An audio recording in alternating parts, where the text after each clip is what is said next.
LUCINDA Todd, shown on the right, became the first Topeka resident to agree to be a plaintiff in the historic Brown v. Board of Education lawsuit, which brought about a Supreme Court ruling banning racial segregation in schools. The city of Topeka in 2005 named this bridge after Todd, who lived from 1903 to 1996.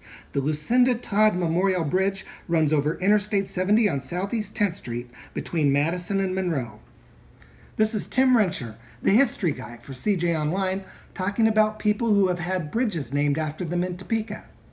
Thurgood Marshall of Maryland was among attorneys who represented the plaintiffs in the Brown case.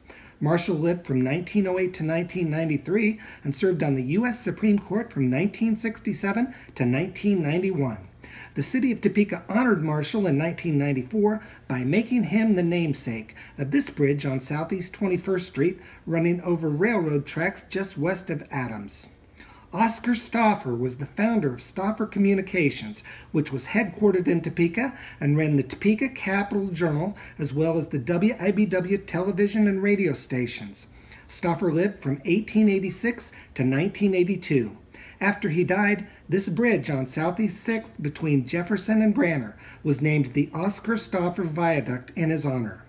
This monument in Duluth, Minnesota memorializes Topeka resident Elmer Jackson and two of his fellow black circus workers who were lynched there in 1920 by a mob that accused them of raping a white woman. The crime was subsequently disproved by a physician's examination.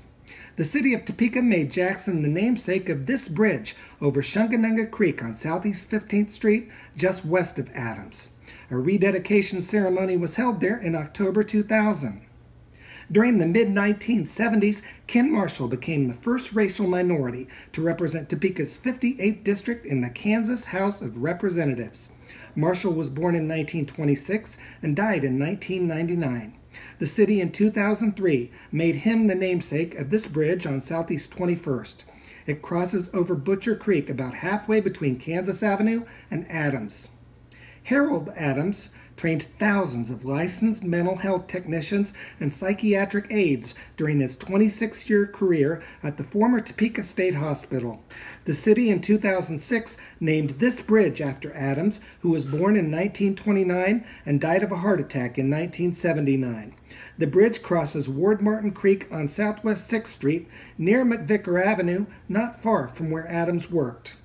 Nick Childs, who lived from 1867 to 1929, was the founder and editor of the Topeka Plain Dealer, which had the largest circulation of any African-American newspaper west of the Mississippi. The city's governing body voted earlier this year to name this bridge after Childs. It passes over the Shunganunga Creek on Southeast 10th, just west of Adams. This is Tim Rencher, the history guy, for CJ Online.